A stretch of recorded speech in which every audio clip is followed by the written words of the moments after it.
I do that. Um,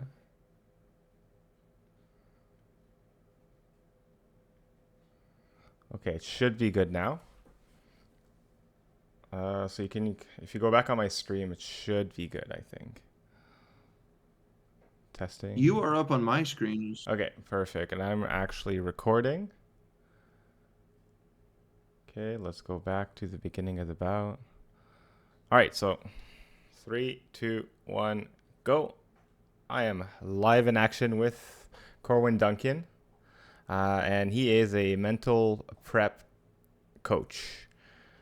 So, what is? Let me know Absolutely. what is a mental prep coach, and what do you do, and how can that help me or anyone around here that might be watching? Uh, yeah, I mean, first of all, thanks for having me on. I'm excited to check out this bout with you. You've been talking about it. I have not seen this. I don't remember hearing about it. So yeah, I'm excited to see what it's like. Apparently, it's kind of an infamous bout from what you're saying. But um, Yeah, so as a basically, mental prep coach or a mental skills, sorry, go ahead, please. this was in 2019, and I believe this obviously like Pereira is like one of the more annoying fencers to fence, right? He's a bit of a diva on strip, and I like this was in 2019, so you can assume that the Olympic preps were on the way. So there was probably a lot of pressure Hmm. around here, and specifically for Nikishin, he isn't known to be the most lightheaded fencer. So I thought it was it's an interesting bout to watch from both perspective, where one fencer is known to just be pretty aggro as a person, and then the other guy's just known to be the most annoying person on earth to fence. Yeah, that's a great setup, a great starting point. So um, yeah, basically when I say like a mental skills coach or talk about mental prep, I think about um, really simply just getting your head into the place where you can perform at your best. In my case, not being like a psychologist or anything of that kind of academic nature, it's really about skills coaching, learning some basic techniques to get focus, stay calm, be where you want to be on the strip, get some confidence, that kind of thing. So it's the skills I wish I had when I was a junior fencer and I was going to world championships, and the skills that a lot of people in fencing talk about wanting to develop. Um, I look at it as kind of like parallel to you work with your coach to develop your technical skills, and at the same time you need to make sure that your headspace allows you to put those skills into action. And so that's why the mental skill side of it is so valuable, as all of us in fencing know who have ever left a competition just deeply frustrated through every fiber of our body.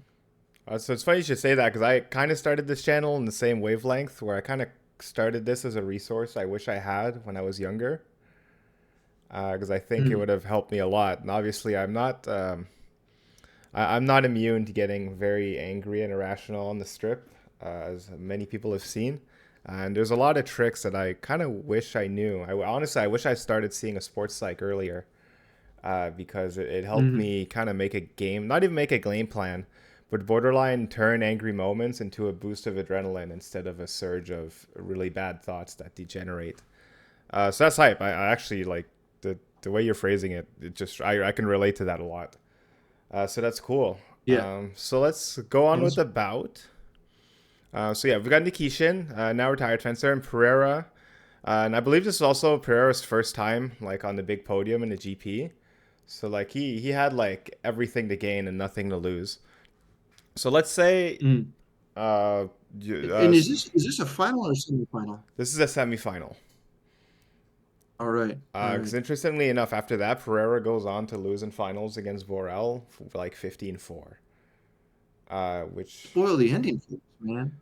Yeah, well, I wonder, like, from a mental standpoint, right? So, like, when you make your first final, like, at one point he's probably like, well, I'm happy with silver, which is not like Mm. obviously not bad, right? I've never had silver at a GP, but that's pretty hype. But from that I've definitely had moments where I'm like, well, I'm okay to settle here, which I think in the short term, sure, yeah, you're happy, but in the long term, I think can actually stunt your growth a little bit.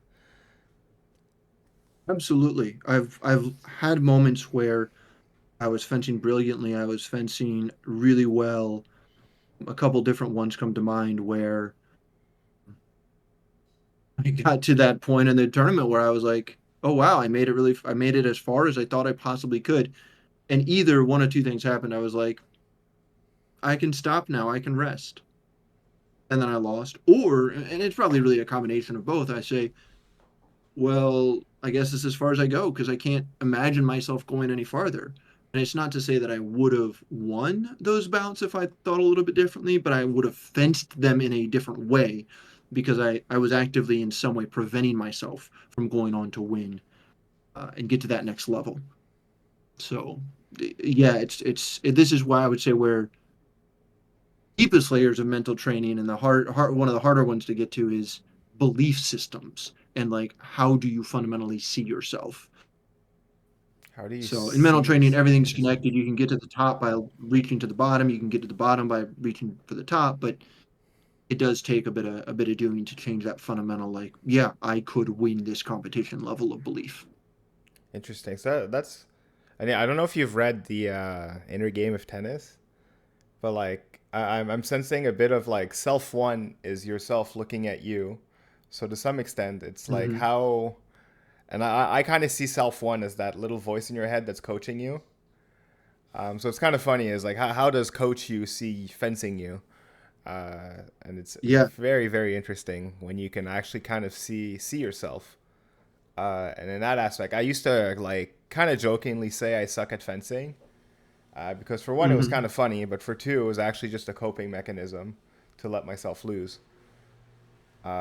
And after that, Yes. I kind of stopped saying that because oh yeah, it's funny, like whatever, but it was ultimately a coping mechanism, and it was just me kind of invalidating myself over and over. So I just stopped saying it.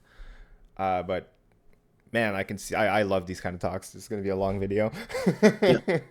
So let's start the bout. So here, Nikishin Yeah. heavily favored. Uh, Pereira, in theory, very underdog.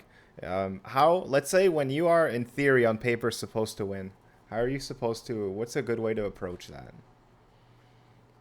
Yeah. So great question. One of the biggest issues that I run across with my clients and I've certainly faced it myself. So I got to talk a little bit about what's happening there. Setting up an expectation uh, uh, and creating a no-win scenario.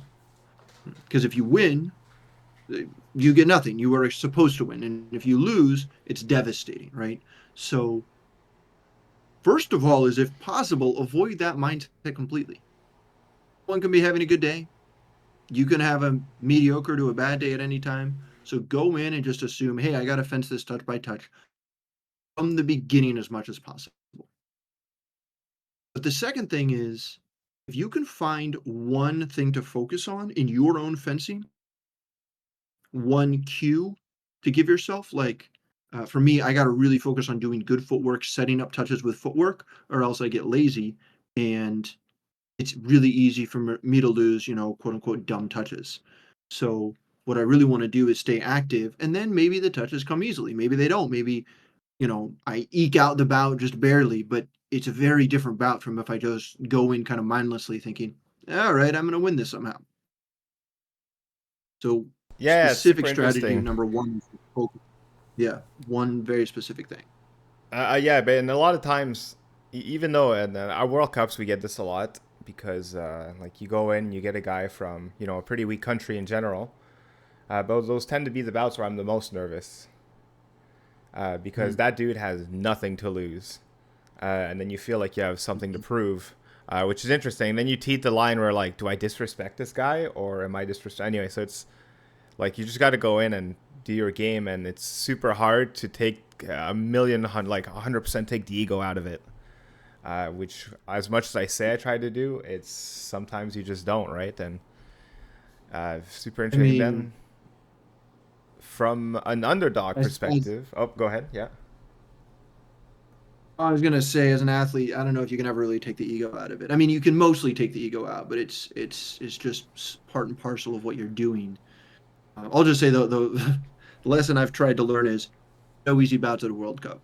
No, well, don't It's a I? World Cup. Even in general, I've tried to assume that there's no easy bouts. I've the few things that It's a I've way to go. done, especially like like even at Nax, so I'm not in top 32 because well, I like to say it's because I don't grind enough Nax. Let's just say it's because I'm not at that level or whatever. But like I always have to go through round Mhm. one, and historically for my level, I usually get through it. But then people are like, "Why do you make it look easy?" I'm like, "It's not. I'm trying really, really hard." Because even at like 14-7, I'm like, nope, this guy gets nothing.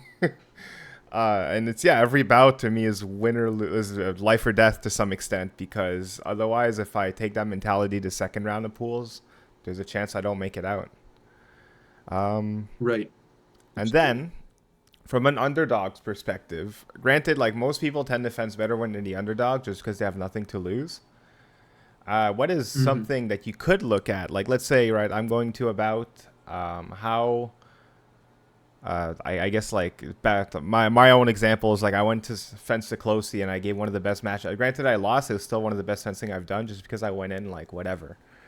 But for someone who's Hmm. not used to being the underdog or maybe doesn't know how to act when you're the underdog, what do you think should be a focus there? So it's funny because it's kind of the same thing is choose a specific part of your fencing to focus on. Where you are in relation to your opponent doesn't matter until you have yourself clear in relation to yourself. So if I'm too focused on my opponent or the bout or the dynamics, I forget about doing good footwork, right? If I really focus on doing good footwork, it doesn't leave any room in my head for who's supposed to win, who's supposed to lose, what's going to happen here. And for another person, might be focused on doing a good preparation. For a saber fencer who probably isn't watching this, but for a saber fencer, it might be, hey, do a nice slow prep instead of rushing into the box and not knowing what to do. Um, so it's kind of the broader thing I would say is look at what is within your control. It's It's oh, very that's easy to super focus in on interesting. things that are outside of your. Yeah, basically, like no matter what, like make people fence you, not the other way around, Yeah, to some extent. that's one way to put it. Yeah. Hype. All right, so All right, that's man. mucho content already. Let's start the bout. with his French grip, so you can hit some very. So, So it's always interesting to me to watch a Ukrainian fencer because my coach is Ukrainian, and I'm like, what I'm supposed to be? Is this how I should be fencing? And so, I feel like I don't watch enough Ukrainian fencing. it's very not honest to some extent. It's very risk adverse, but it's they very much trust their own defense. I feel, or at least for Yeah, a what lot of Ukrainian. Go ahead. yeah, like oh,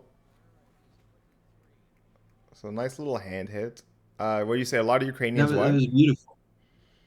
Oh, well, not a lot of Ukrainians. Well, I'm gonna watch this touch actually because I think so. From what I can see, it looks like there's a little bit there of exactly what I'm taught by my coach, kind of Ukrainian style, which is not to go for the deep attack and the commitment, but to go for what he calls a fake attack, where you go to the guard or you go to the elbow, and so you're very non-committed. And if your opponent counterattacks into it themselves, It's super right? free. Yeah, Yeah, which is exactly the kind of risk averse fencing you're talking about as well. like it requires like to me that those styles like they require so much discipline. Like you have to be focused basically Yeah. the whole time. It's not brutal. It depends. Like for my mentality, I'm borderline like ADHD, so I get very distracted very easily. Oh, I'm wildly ADHD. It's one of the reasons why I'm so interested in mental coaching, and I so much trouble maintaining that focus constantly. So I am going to say already from a mental perspective, from the first touch to the second, Nikishin changes his fencing wildly. Right, first touch, he's standing there. He's like daring his opponent. Hey, mate, prove you can hit me. He's already like, okay, you hit me with a cheap shot. I I'm got to just gonna move. I take it got to back at work. you. And so it's kind of already it's well. It also says like something shifted in his mind already. Yeah, he no longer wants to be, for lack of a better word, he doesn't want to be the victim, basically. I would even say he just lost a bit of cockiness. Like he was Mm. like, I don't think you can do it. And then Pereira He was did. like, I did, I can, And Nikishin's like, oh, okay. It actually feels like it's getting into that same problem of like, oh, I'm definitely going to beat this guy. He got a touch already behind the 8 ball, already feeling like you're down Oh, 5 touches interesting. just because one touch was scored. And then he does it again. It's the exact same thing too. He did the Technically, exact same or thing. He tried to go for it. Like if we look on the back one and the last one too, the last flesh, he didn't get the blade, but he tried to do a beat.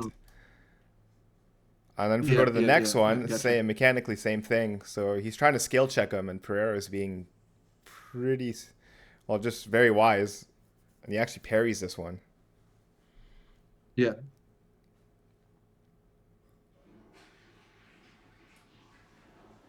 I don't know. You already told me how the bout ends, so I feel like I'm seeing Nikishin rush. I feel like I'm seeing him lose that discipline that you're saying is so important in this fencing style and kind of go for touches shouldn't be going for. Yeah, Raise your actually, hand if like you I can wouldn't relate even to say that. he, yeah, I wouldn't even say he necessarily lost the discipline.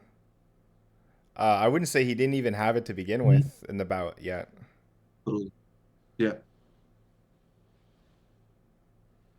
So, I'm very excited to see it heat up though. this is interesting here. Look at like Nikishin thinks he hits, right? And then I feel like, see, like he's kind of annoyed, but then he's like, it's okay. I feel like if this were anyone else but Nikishin, Pereira would be like, what the hell, bro? Why are you stalling the bout? Whatever. So I can Mhm. feel that Pereira's already got like that instilled sense of, I don't want to say respect, but maybe fear of Nikishin still. I could also be Yeah, horribly it can wrong. also be that Pereira is just like, this is how I'm going to keep my cool is by not worrying about it. Sometimes getting Mm. mad at your opponent for doing BS. For me, it takes me farther out. If I'm just like, play your games, whatever. There's certain fencers in the US that I fence them and I'm like, yeah, go do your shenanigans. My job is not to escalate, right? My job is just to sort of keep my side of the street clean, if you will. Actually, yeah. Funny enough, That was a like nice. that was fantastic. Like boom, boom, boom. I was like just like to get that one. Like you have to convince your opponent that you're attacking no blade, and to get it, it's just as a French grip when I feel that it's so demoralizing. Well, it's funny you should say that because, like, basically, when we fence the U.S. and, like, obviously, the infamous Curtis McDowell plays a lot of games. But when anything happens, if you in the bout, we basically had a Curtis plan. So when if anything starts, we are just like guys. We look at each other and we do nothing else when antics happen. So it's pretty funny because you can hear us all like, Nick, look at me, Nick, look at me. But we set up No, I kind of love that. fail This is safes. I gotta to talk about that for just a second, and Yeah, it's let's perfect pause. coming up on the minute break here. Oh, so just keep But going through them. assuming there's not a touch, one of the essential pieces of mental resilience that is, I think, widely neglected or misunderstood, setting yourself up for success, setting yourself up in advance, have an easier time when things get hard, right? Nobody is really saying, man, I want to be mentally strong so I can get 4 hours of sleep and then fence my best. No, that's a ludicrous way to look at it. If you get 4 hours of sleep, yeah, you still want to be able to fence your best or at least fence well. But the essence is, I want to be able to prepare myself as effectively as possible. Now, in a team environment, this extra support that you can take advantage of, and that's, yeah, how can I use my teammates to increase my resilience, increase my sort of mental state, um, and using that as a way to stay focused when there's difficulties that come up. I love it. I love it. I love it.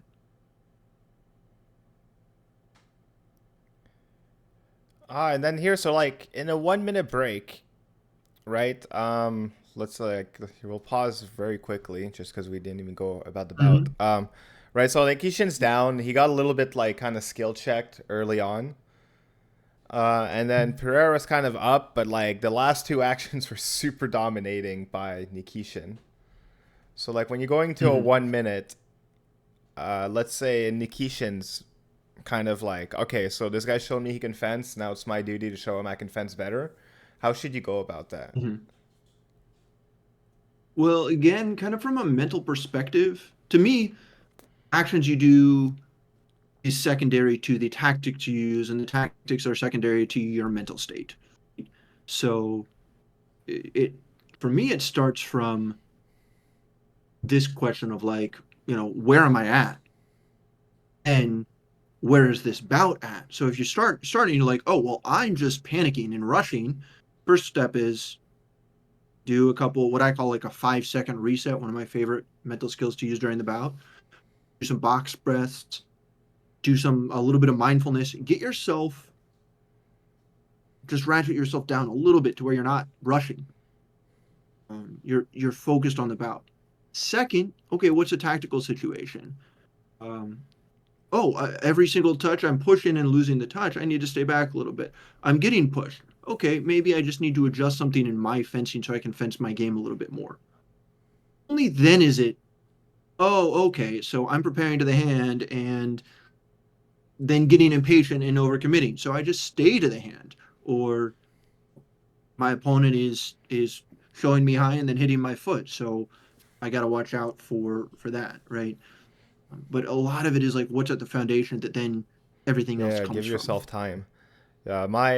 My secret, my 5 second rule is if you see me pacing to the back and back to my line, it means I'm trying to Mm-hmm. compose myself.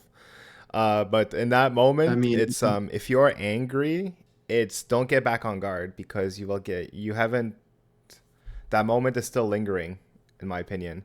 So uh, like find a way to get out of it, take a walk, then come back, and hopefully at least you could have a chance to reset yourself. man, you're spilling all my secrets here. This is one of the like the gospel of sharper mind training is do not get on guard until you are ready to fence. I started this by running in-person clinics, and half the clinic is just doing a fencing drills, and you get yourself ready before you get on guard. I don't care if you get a yellow card. I don't care if the referee gets mad at you. I don't care if your opponent is impatient. Oh, I've gotten The yellow time cards for because this you're all the time. And then oh once I my start god, getting I yellow so cards, I much just respect. start tying my shoe. Right. There's so many ways. You can bend your Whatever blade. you You need to can do. whatever, right? There's just a way. Like, if you see me, like, overly bending my blade, that just means I got a yellow card for pacing. Got to say, hey, can I fix my beard? Yeah, whatever. What have you. All for me, it'll take like 15 years to grow it out first. So I've got time. Awesome. That's hilarious. I'm loving how relatable this is. But these are all things, like, that took me forever to learn.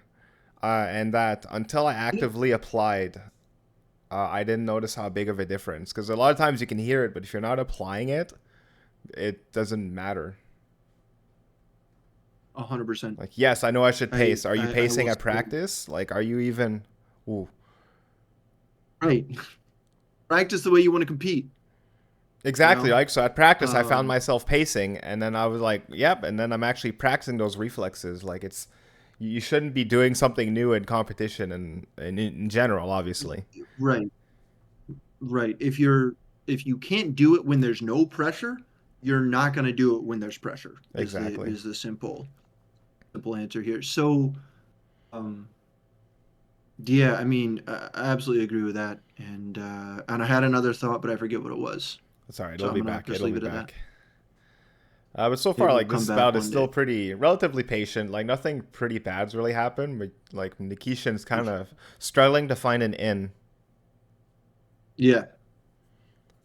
'Cause, man, Pereira is just a short target nightmare. As I say that, Oof.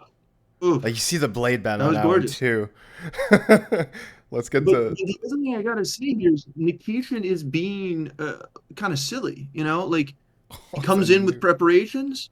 He gets impatient. He's like, just steps back, stands up, and then he comes in not with a preparation. He's just like, all right, I'm going to come into distance, then I'm going to prepare.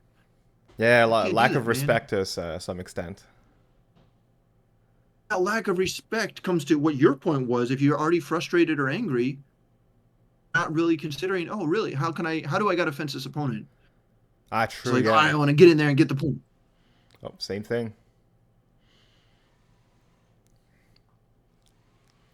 Look, he's rushed. Like, yeah, he's not barely preparing, then just gets caught. Yeah. What I was gonna say, I just remembered it Yeah. was going off your point of like this is stuff that it took you years and years and years to learn. And for me, like started mental coaching, I was like, what do I have to teach anybody? A lot of, any Olympian knows this, anybody going to World Cups. I was like, a lot of people who are starting out fencing, or even when I was starting going to junior World Cups, when I was making the national team, not applying these ideas well as I really could have been. And so if all I'm doing is shortening somebody's like learning curve from like 7 years it took me to like 6 months to a year, and then at like they're that much ahead of where they are when they're using and practicing. Oh, here we are. This is the kerfuffle. Yeah, well, exactly, All right. right. Even This like is this is this little conversation, if I had this conversation, like for me, I had a lot of conversations with my psych and my coach Eric Voss, who yeah. had like infinite experience on the French team. Anyway, like if I had these conversations when I was 20 instead of 30, like I feel like I'd be such a different fencer today. And Right. just I wish what I knew now, what I knew then, what I should have known then, when I knew then, what I know now, and that would have been insane. Right. Like I think Right. like if I could have grown as a person that much at that age, that would have been insane in my opinion. I would have been a lot better, or at least I like to think so. Yeah. Because if this is So like my ceiling to some extent, or my floor at this age, like when I was 20 and like a lot more physically capable, holy cow. 100%. 1,000% also. So you got to talk about this touch for a second, Yeah. or this So let's- not touch, right? This is the moment where actually pause it for just a second. Yeah. The moment in the bout where Nikishin is frustrated. Well, he's just rushed his last two it's not actions, just right? his he More or less. he flat.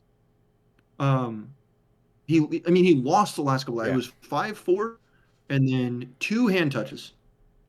I don't even remember what the third one was, but this is a point where, and pause it for just a second, because as we're watching this infighting, I'm thinking about moments in my bouts where I've gone from like nice action to like gotta get it in, and like my whole body tenses, and I just try to go for it.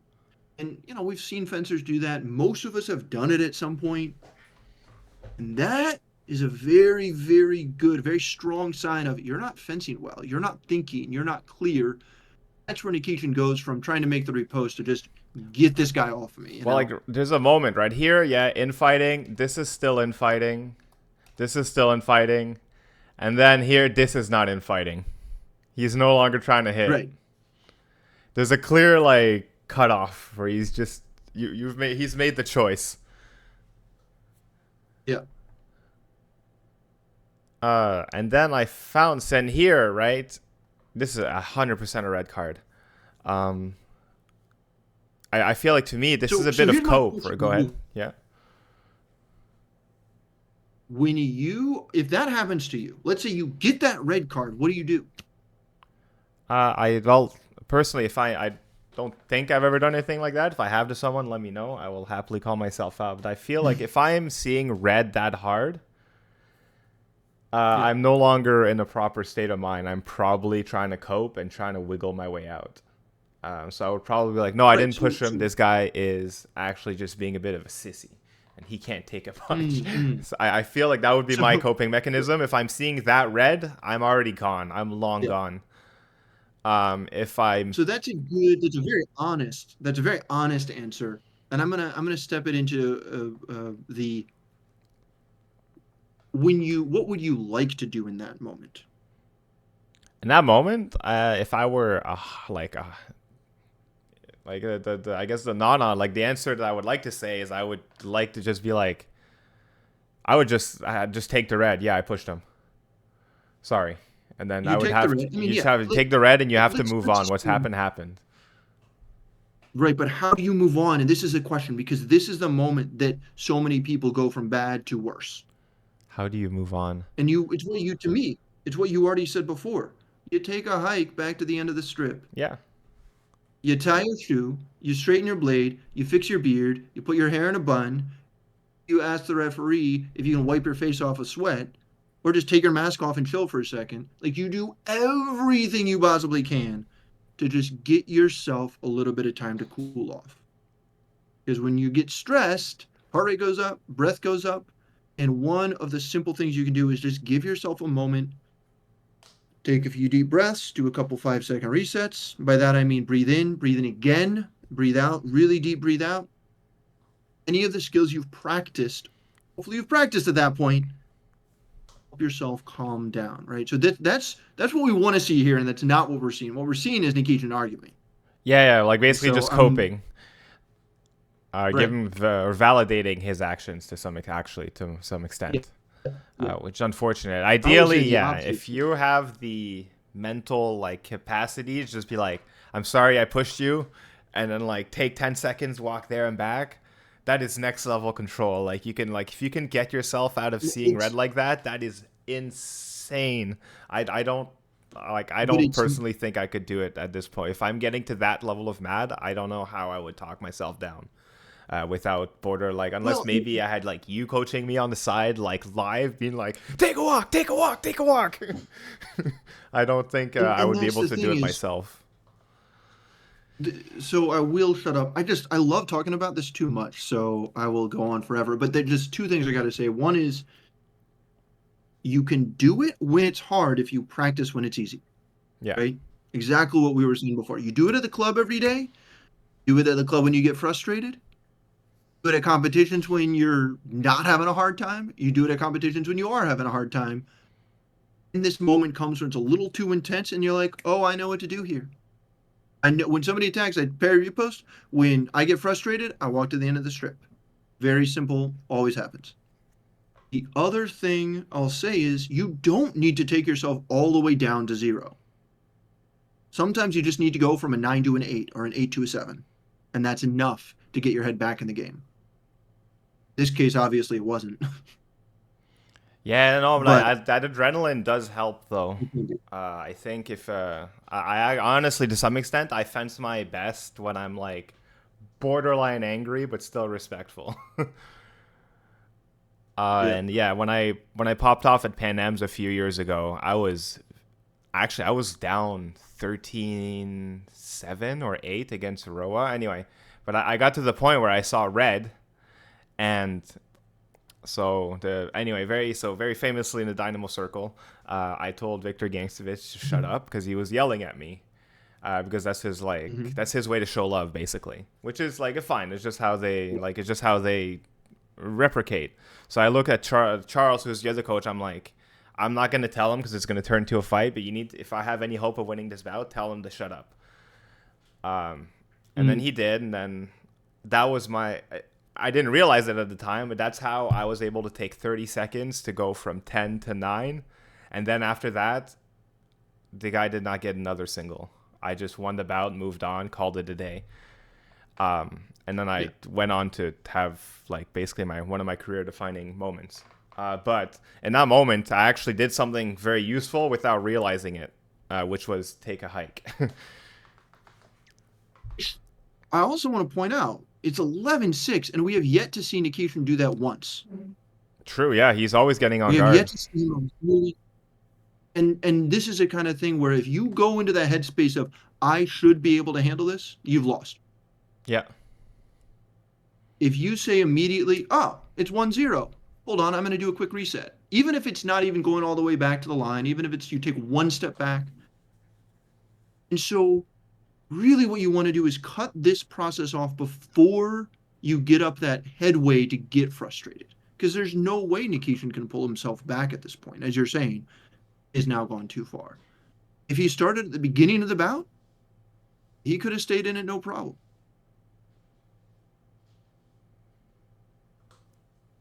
So let's. That is the body language of, I know I messed up and I'm going to try to cut it off before it happens, but he's going to get that right. Let's. Do we get a slow? I don't care what the ref is going to do.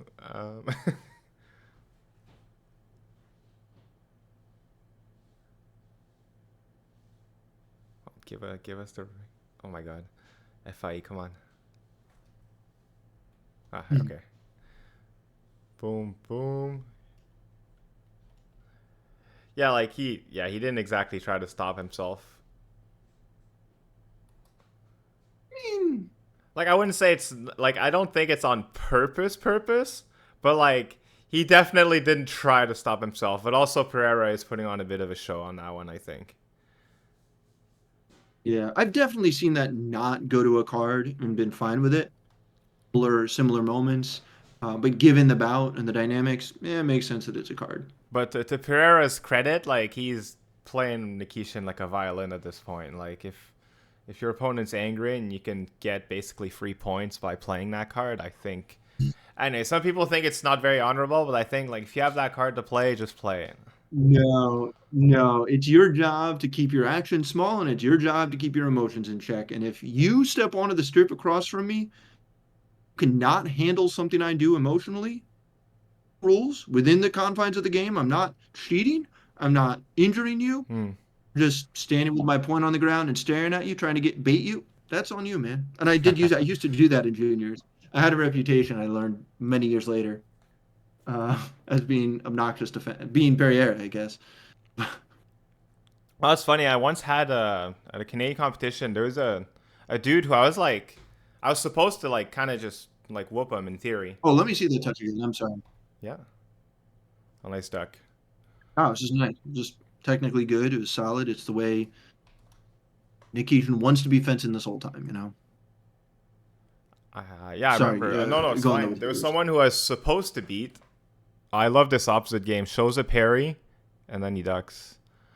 Yeah. But yeah, like, I was supposed to win, but the dude, like, just kind of stared at me the whole time we were getting our weapons checked, and he was mumbling some kind of chant. I don't know what it was. But it was really funny because it threw me off, because I was like, I looked at him, I was like, nice chant. He didn't miss a beat. He just kept eyeballing me and chanting. And then I ended up, like, losing that bout, and then we ended up winning the whole bout as a whole, but I was like, wow, that guy is not as good as I was supposed to beat him, and then just because he did that little thing, I got so thrown off. I can imagine how. Listen, man, anybody watching, just by practicing the mental skill of having a mantra, having a trigger phrase that gets you into the right space, that can be enough to win you the bout, because your opponent gets distracted by it. Focus on yourself. Sometimes they will mess themselves up. Oh, which is funny, because at the time, like, my copium answer was, "Oh, you just won because you distracted me." Go back. I'm sorry. I gotta point this out. Even these touches, right? Not that touch. Go back to the previous. To where Pierre gets the one of the hand touches. Yeah. And just Nikishin's body language, just that little bit we see, that turn around, like. Yeah, kind of like SDS. Yeah. You ever notice yourself doing that? Immediately take a hike. Go to the end of the strip. You are not ready to fence. And the thing is, the reason I say this is because it's so hard to realize in the moment. It's so hard to recognize what's happening in real time unless you have very clear, oh, I lose 2 touches in a row, I take a hike. I start going, what the heck? I take a hike. I start testing my blade, take a hike. Like, unless you have these cues in place, it's hard to remember when to do it. Yeah, you have to be, like, very self-aware of, like, this is a cue that I'm not in a good headspace, and it's a bit of a hit of an ego, because you kind of have to admit to yourself that you're being weak at the time, or, like, you're being vulnerable, basically. Yes. It is a hit to the ego, and it's one of the reasons and when you're already angry, it's hard to be vulnerable. You want to protect yourself. Full human thing. You can then be proud, or you can be strong.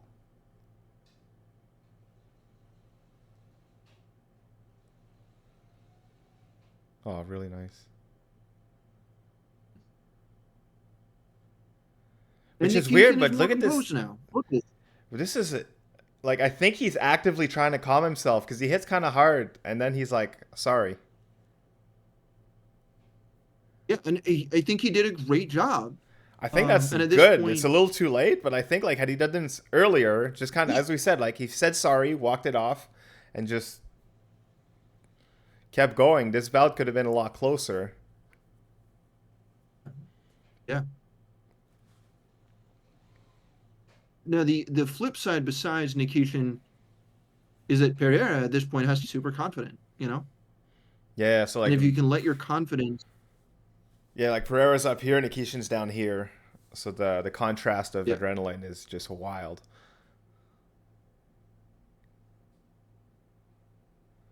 Sorry, I cut you off. You're going to say something? Oh, it was just essentially continuing that. But I do love the hand of the coach, like, hold on, I got it. I don't know. I don't think Pereira has ever done this. I have been up 14-8 and then lost a bout. I've done that. That sucks. Ugh, Funny enough, it was. so this is another kind of copium angle where they kind of get into a kerfuffle, and Nikishin yeah. Yeah, I mean, Nikishin is upset. He's desperate to not have lost this bout, even though he frankly he lost it when it was 4. Yeah. I think that was the last when he had the opportunity to cause the bout to go in a different direction.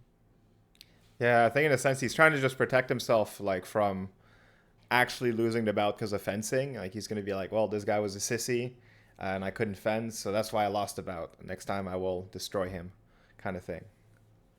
Yeah, what you're saying, ego defense. Oh, Right. Oops. love that at the end where. Not gonna lie, this is kind of funny, but Yeah, yeah. I'll shake your hand. Don't touch me. I'll shake your hand. oh, so that was a fun Yeah, one. man.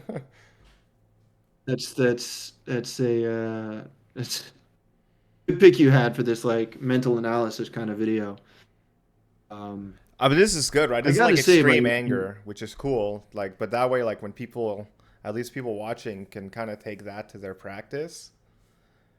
But a lot of stuff we're saying, like we said, if you don't take that to practice, it's borderline useless. Because if you can't do it when, like you said, you can't do it when it's 100%. easy, you will absolutely 1,000,000% not do it when it's hard. So anything you want to By the add? way, Yeah. well, I gotta add that I've been seeing your shirt this whole time from our friends out in Phoenix. Oh yeah, The Aces cactus, the fencing cactus. They're fantastic, super It's a great comfortable. shirt. Yeah, I love the shirts. I love those guys. I had to mention that I see I'm this. actually gonna well actually link them. It's there's actually not a lot of fencing swag out there. And originally, admittedly, the dude said, "Oh, I'll give you a shirt," and then I don't want to not that I'm happy to take a free shirt, but I was like, no, this is actually a cool shirt. I'm gonna pay for it, because fencing is such a small sport, right? I don't want to abuse what little profit some people might make. But I'll actually link them. They're really nice shirts, and hopefully, if you guys give them enough traffic, they'll notice. Maybe we can have a Corwin GP shirt or something. The bearded fencer, with a beard sticking out of the mask or something. We're both on a shirt as cacti. Anything else you want to add about this bout? And if not, I'll go on. I think we've just got a million questions we can start going through. Oh, amazing! Yeah, no, I mean the bout is I think we said everything, right? It's just all the stuff we've already been talking about, where it's, just everything we've already said. Oh, hypes! Yeah, we covered this one. Got the questions on my phone. That way I don't have to keep going through. So we kind of went through this, but someone said, please ask him how I can stop getting timid against stronger opponents. Yeah, so this is a counterpoint to, you were like, a lot of people against strong opponents, they do great because they got nothing to lose. So on the other hand, some people are like, oh no, he's bigger, she's higher rated, this fencer's more experienced or whatever, and it can be really intimidating. Um, and it can feel helpless. It can feel like there's nothing I can do. I can't possibly win this. What we got to do is take winning out of the equation a little bit. You're not fencing to win, you're not fencing to lose. You're fencing in order to do something right that you do know how to do. It can be your measure of success. So for me, this is a right after lockdown, first competition after lockdown, just like a local competition at Fencers Club. And my entire goal that day was to focus on doing good footwork. Care if I won or lost any given bout. Didn't care who I was fencing. If I was doing good footwork, success. Now, I wasn't really fencing anybody. I wasn't fencing like Burrell. I wasn't fencing somebody. I was like, oh my God, I can't fence this person. They're incredible, right? So it wasn't intimidating, but it's the same principle that holds. Now, the long story short, at the end of that day, I beat some very good fencers, some top fencers in the country, and I won the competition. Not because I was trying to win, but because I was focused on this thing that was within my control and that was going to help me fence better. So really the thing, and I get a lot more into this in my like one-on-one coaching, but the essence of it is of winning or losing and focus in very specifically on something that is within your control. And if you're not sure what to focus on, I'll give you something. Focus on doing a reset between single touch. And that's it. Just reset between touches, go back to fencing well, see what you can do. Matters. Yeah, I think similar thing, right? Don't be a spectator in your own bout. The two things. So first time that happened to me is I was actually fencing Nikishin back when he was doing pools. I was up 4-0. It's my first World Cup ever, back when Stockholm was a World Cup. And I was up 4-0, and it's because I was taking risks and I was being cheeky and just, playing the dummy Canadian abroad. And then all of a sudden I said, wow, I need to not lose this bout. And all I started doing was going back. He knocked my blade out of my hands 5 times. I wasn't taking risks. I was just hoping, and then I lost because he was like, nice, this guy actually stopped fencing. And then the second time, I fenced Grumier, who at the time, obviously for any French grip, is an absolute idol. But back when he was also still doing pools, and I lost 5-0. My coach was like, the fuck were you doing? Like, you didn't fence. I was like, yeah, his hits were really nice. And he like borderline slapped me. He's like, I don't care if his hits are nice. You just put him on a pedestal. And to some extent, that's where the ego comes in. He's like, you lost too much of your ego. You need to not put these guys on a pedestal. And it's just, yeah. So what can I control, right? And then I promised myself the next time I got a chance like that. So basically, like when I went against Siklosi, granted I lost my way to some extent. But I just said, what am I good at? Hand hits. I'm pretty good at toe hits, so I will make that work. And then I found frameworks to make that work. But yeah, like you said, is don't put anyone above or below you. Just fence them and take some risks and fence your best. Don't fence to win. Fence your best, and that will usually come out better. Yeah, I think that's the one. Sure. And then obviously, if you want to go further, you can always book our friend here.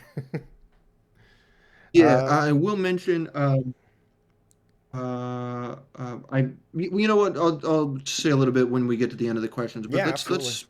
do a couple more questions. So let's see. How do I win the Olympics? Go to the Olympics first.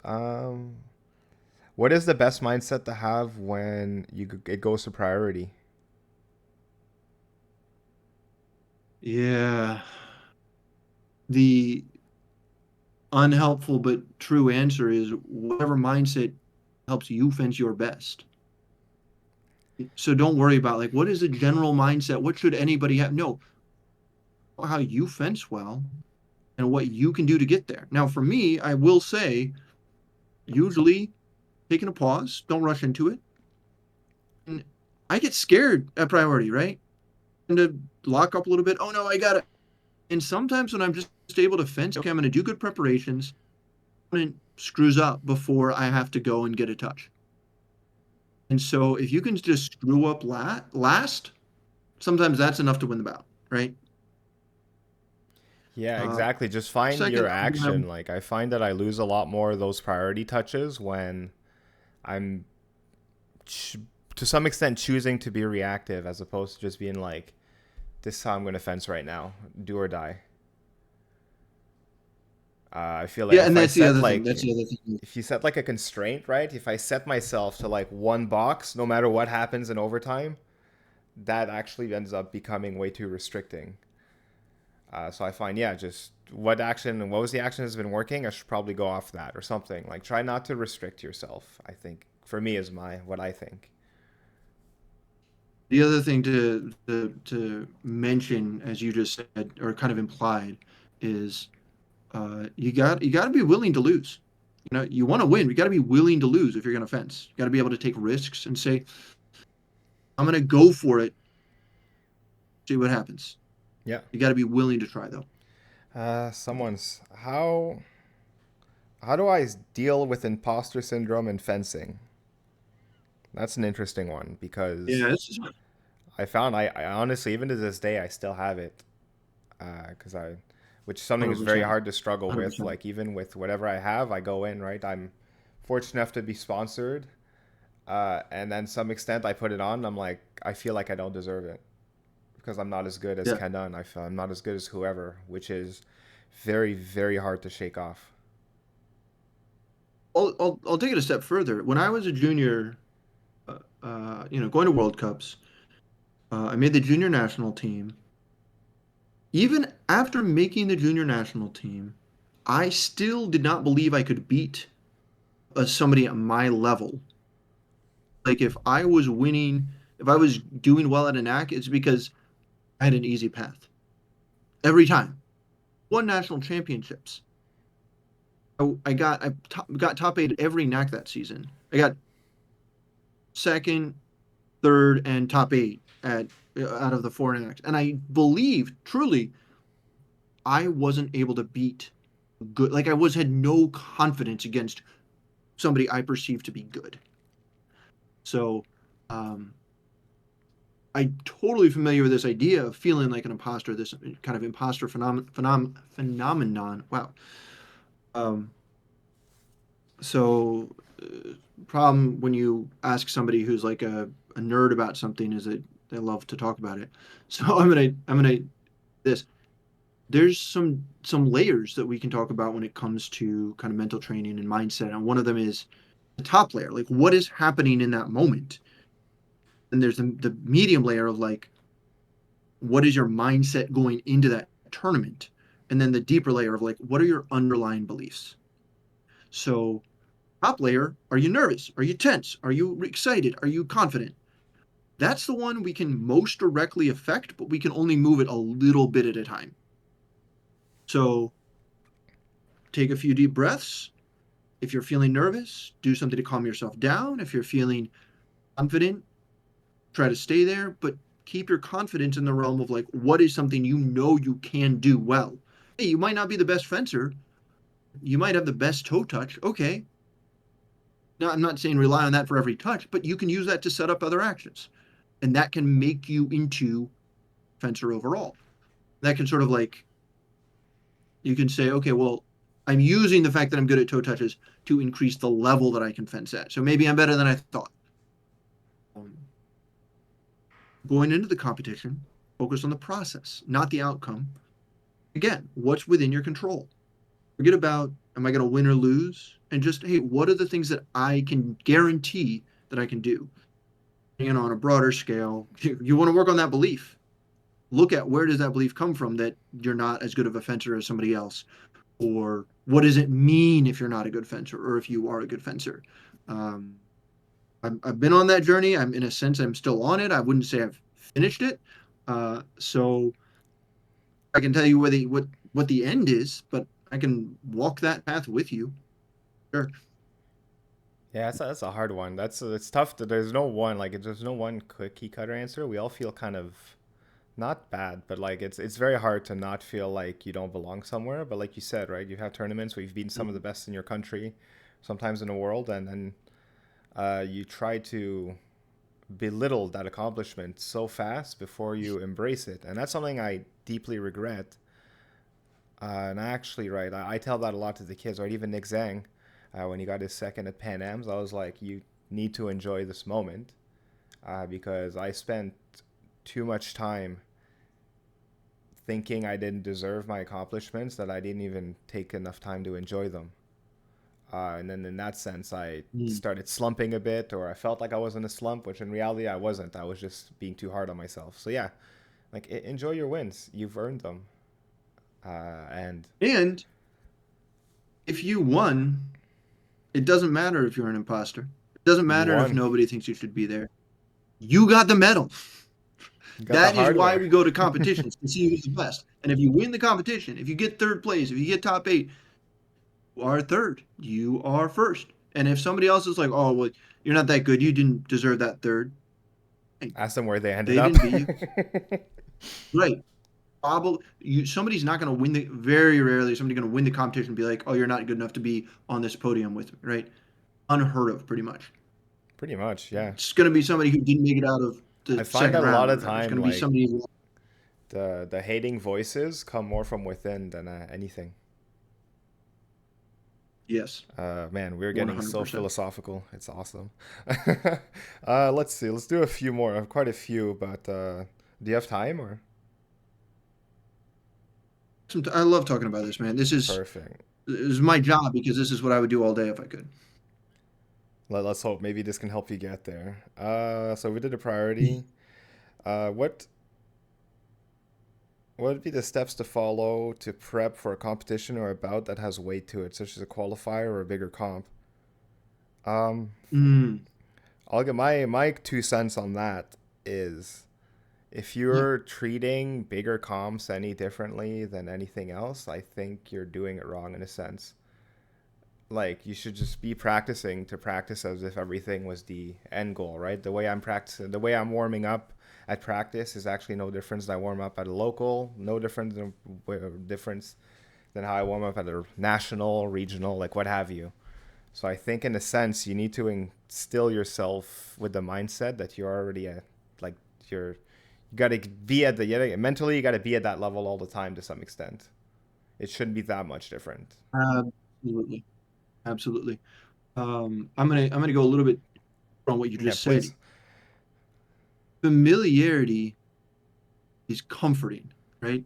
You walk into your house, you walk into your room, you're immediately like, okay, this is good. You walk into your club, you feel good. You walk into a completely new venue that you've never, at a NAC, every venue is the same. It's always a convention center. But you go to a different kind of venue you've never been to, comfortable, it's scary because it's, and you need some things to be consistent for you get to that next level, when you get to that next environment. So yeah, having the same warm up every practice, every competition. This was something I started in the past couple of years. People told me for literally over a decade, 2 decades, people told me to do this. Didn't forever. And I wish I had as a junior. I didn't have the discipline to simply say this 10-minute warm up every practice, The but it warm would up have is helped me something I've heard so much. from so many high level fencers. Like, funny enough, I heard it from like foilists first. I think it was like Meinhard. I heard say it. I heard Richard Cruz say it, and then eventually I heard like Fabrice Genet say it. Eric Bois say it. Bois had his warm up on a sheet. Yeah, So yeah, like, yeah, this is the easiest way to be comfortable basically anywhere because you can go in. You're like, this is my bubble, and I've right, created it. exactly. So I'll go a step further. So I completely agree here with that. When you are fencing at an international level, when you're even fencing at a national level, and that's where you're competing, local competitions, regional competitions, they are practice, right? But you want to practice like you compete. And you do a drill like just to learn it, and then you do it as if it's in a tactical situation in the bout. In the bout, you first practice your preparations or your actions against weaker fencers, and then you do them at your own level because you want to do them like you do them in a competition. Same thing with the skill of competing. You do it at the local level, you do it at the regional level. Do it at the national level, you do it the same way. And so the way to prepare for a national competition, let's say, something with some weight, follow the same process, which you should be, I hate that word should, I would like you to follow competitions, which is you look at it ahead of time and you say, hey, what do I need to feel comfortable? How can I get 2 good nights of sleep first? Things ready the day before. Set yourself up for success. So on the day of, easy. Now, it's easier said than done. Practice. Give it your best shot, and it will get better. This is a cool one. This is an interesting one. So, do you have any advice to prevent burnout or like long-term enjoyment and success in the sport? If there was one reason why I got into mental skills coaching, it's because I hate to see people who love fencing quit. And that's what I see when this specific thing happens. People get caught up in the results, get why they started fencing. Now, it's trite, it's overused, maybe not overused, but people say it all the time. Oh, fence for fun, fence to enjoy it, not just to win. But here's a very specific and practical way you can apply that. Keep going back to this because this is bread and butter of mental preparation as I teach it. What you can control. Now, win or lose, you can't control that. Your place at the tournament, you can't control that. Maybe I'm fencing, I am so good that day. Everything is going well for me, and I fence Sam, who's fencing even better, right? First DE. Maybe he completely shat the bed, if you'll pardon the expression, in pools, comes out at the bottom, and I come out at top feeling like I'm on top of the world, but he was working with a mental training coach, and he turned it around during the break. And so he comes in that DE very focused and ready, right? I did everything right, but he got the win, right? So that's something that's outside of my control. If I focus on that, I'm going to lose my fire. I'm going to get burnt out over time. If instead I say, hey, I'm going to make sure I get rest the night before. I'm going to make sure that the morning of, I get there early, I'm warmed up, make sure I use my mental training, my mental warm-up, good physical warm-up, and use my mental skills during the competition.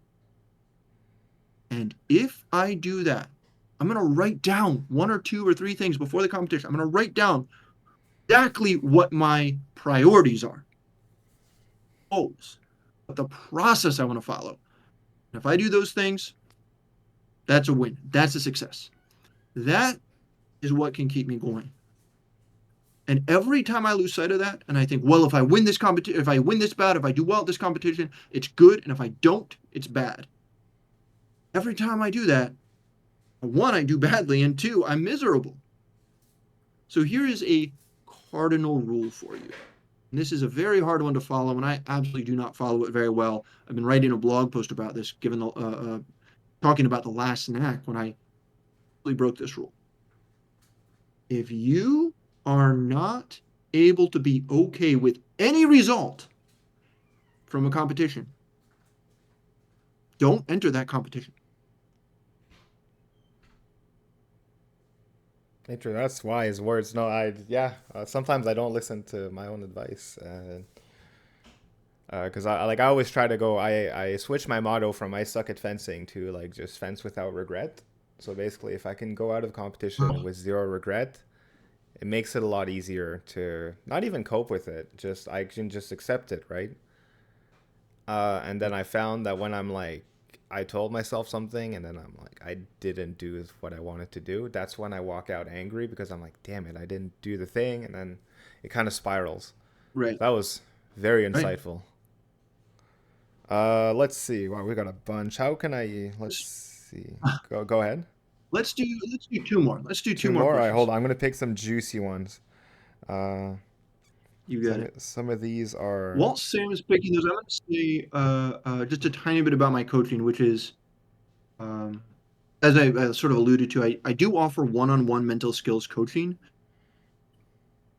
Right at this moment, as of the recording of this video, I am at full capacity, so I'm not able to take on any more clients at this moment. But if you're interested, you can go to my website. I'm happy to get in touch and add you to my waiting list if this is something that seems like it would be a good fit. Yeah, and I'm going to Website leave is all the Sharper Mind links. Training. Oh, so And yeah, yeah, Sam will link to it. sharpermindstraining.com. I'm going to put all the links at the bottom.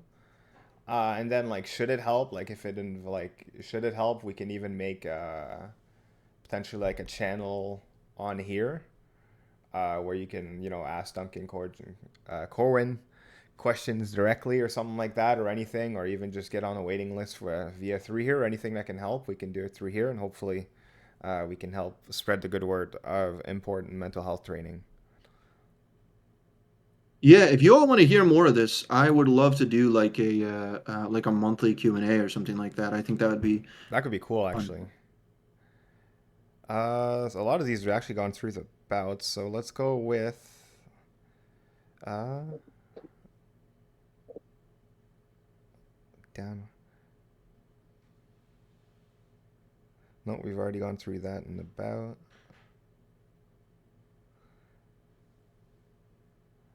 So let's see. How do you handle comebacks? So let's say you've gone ahead of someone seemingly stronger than you, and they are coming back around the 10th point mark and take over the advantage. How do you mentally not give up, recover, or focus?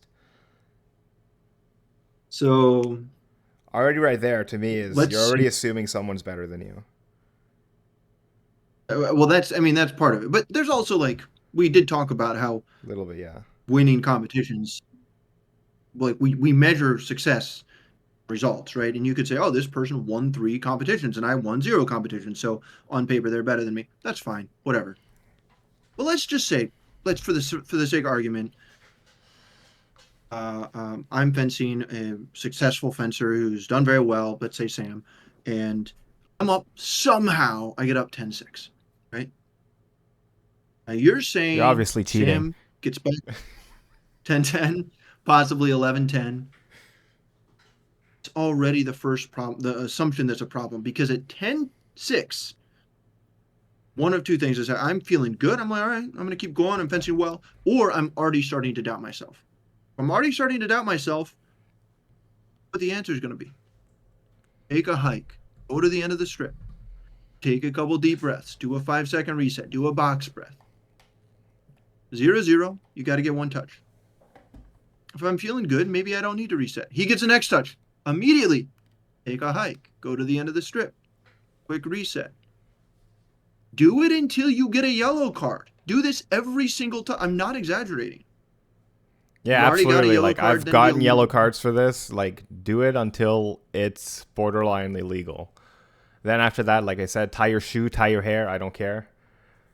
It's very easy to kill And time. Bend your blade. if the referee says on guard, please come back to on guard. Don't. Just ignore it. Just completely ignore that until you are ready. Just don't get a red. One exception is if you start to get more anxious because the referee is talking. All right, then hurry up a little bit. But the answer is every single touch of the way, your resets, practice your mental skills, use the things that you know help you to calm down and refocus so that when it gets to that tied score, not all the way kind of behind the 8 ball. You're not totally screwed, right? You're able to say, okay, yeah, I'm still in a pretty even state. I'm going to get the next one. All right, and then the last one, we actually answered most of them more or less an offset, and then this one is how should we approach the 1 minute break? Granted, there's a lot of scenarios in 1 minute break, so I think it's hard. But if you had advice for a 1 minute, like a generic 1 minute break thing to do, what do you think it should be? Yeah. Box breathing. Box breathing. Yeah. So very I'm simple. picturing Widely beatboxing, used. Boxing is also a great thing to do in the 1 minute break. Just as a little rest, hit somebody in the face. No. Box breathing is when you breathe in for a given, let's say 4 seconds. You breathe in and then you hold for that amount of time. Using your throat, just using your diaphragm. You hold your breath. You breathe out for 4 seconds and you Mhm. hold your breath. Again, just using your diaphragm. Nice and steady. Just like, you kind of breathe in steadily, hold, out steadily, and hold. I It's very actually calming. have Yeah, it's a great, it's calming, and it makes it really hard to do anything else. So it's hard to overthink while you're doing it, you know? I have a YouTube video walking you through this and the 5 second reset that I mentioned, um, Oh, give me those links so we can as add well as them. the mental warm up I mentioned that I do. So yeah, you can link to all of those. I don't yet have those up, but I am going to have those on my website in the next couple months, realistically. Um, yeah, hopefully they'll be accessible. You'll be able to see some of these things that I'm talking about and how to do them. That's amazing. Perfect. Wow. Well, this was actually quite the doozy. Thank you so much for taking. God, I don't even know how long this recording is, but it's definitely over an hour. I might actually cut this into two parts. One where we do mostly the questions, and then the other one where we look at the bout more or less. But yeah, thank you so much for doing this. We're gonna cut it here just because it's been so long, and we want to save some Yeah, man. knowledge for future videos, or even just should anyone want to be a client. I highly encourage, like, mental training is very important, and something I wish I did before I was in my 30s, because I think it could have unlocked a lot of other doors on how to understand myself. And I think these things also go a lot further than fencing, right? I'm not, like, by no means the hottest stuff And in the world. don't. That's the secret.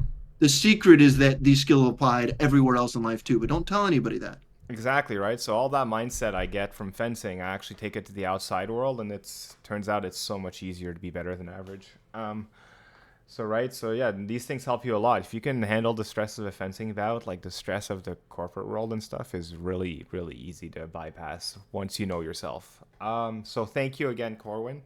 Let's do this again sometime, and then who Absolutely a knows, pleasure. right? I know I've heard rumors that Ari wants to start and wants to do like kind of a podcast style episodes. That could be cool as hell. So anyway, so we'll keep you guys updated on that. Just gonna give you guys a little hints I've heard around the fencing world. So hopefully a fencing podcast might be a thing, which would be super cool. So yeah, thank you That again would be for a all of this. blast. Like this is like I feel like the advice you've given out this video is worth its weight in gold. Like this is stuff that a lot of people usually end up having to pay a lot of money to get. So if you like this, obviously like, comment, subscribe, and then share. Just share this. The more, if this helps even one person, to me, it's very much worth it. So thank you again. 100%. And then let's stop the recording.